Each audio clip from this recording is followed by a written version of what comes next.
Have you ever noticed how every hero's journey seems kind of similar, or how romance novels follow certain patterns? Get ready because today we're diving into structuralism, the theory that suggests that all stories are built from the same basic building blocks.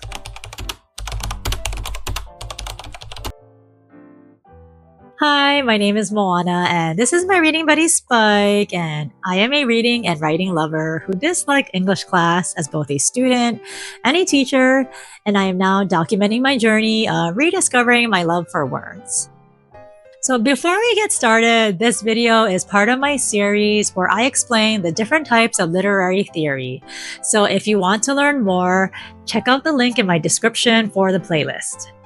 I feel like there's been a lot of talk on BookTube about how many of the most popular books follow the same tropes and storylines, and there's not a lot of originality. I didn't realize until I learned about literary theory that there might be a reason for this.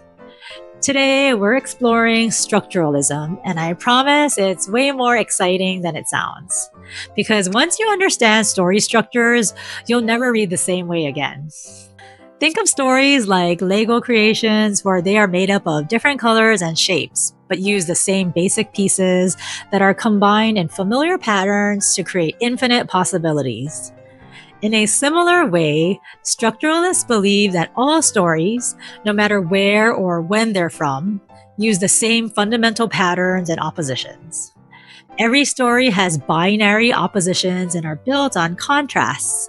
For example, we have good versus evil, or nature versus culture, or order versus chaos, or the individual versus society. We also have universal story patterns with the same common structures, such as the hero's journey, the rags to riches story, the voyage and return, the quest, and the rebirth. Every character plays a specific function or role. We have the hero, the helper, the opponent, the donor, and the false hero. So let's look at Harry Potter through the lens of structuralism. We have the hero, who is Harry, and then the helpers, Ron and Hermione, the mentor, Dumbledore, and then the opponent, Voldemort, and then finally the false hero, Draco. The pattern of the story is first the call to adventure, which would be Harry getting his Hogwarts letter, and then the crossing of the threshold, which is platform 9 3/4, and then Harry's various tests and allies, then his supreme ordeal, and then his return with elixir, which is actually not a literal potion, but it's represented by his return to the real world with all of the new knowledge and wisdom that he has gained from his journey. When we're reading structurally, we need to ask, what oppositions drive the story? And what basic plot pattern is used? And what functions do characters serve? As well as how does it fit universal patterns?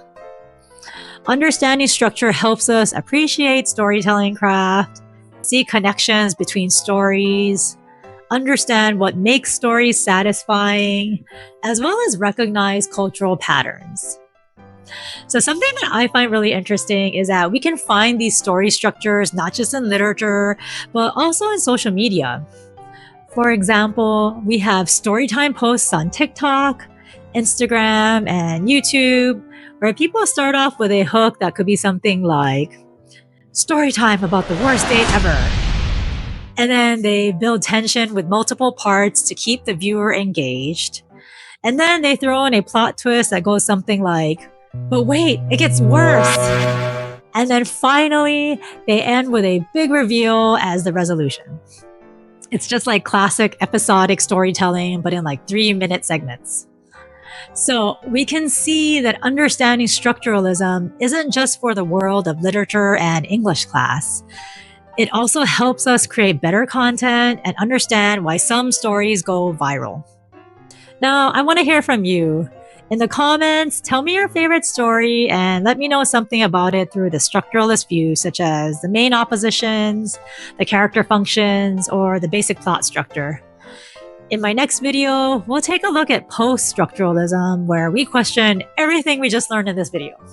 Thank you so much for joining me for this video, and if you enjoyed it, make sure you hit that thumbs up button and subscribe to see more of my bookish content. Until next time, happy reading and see you soon!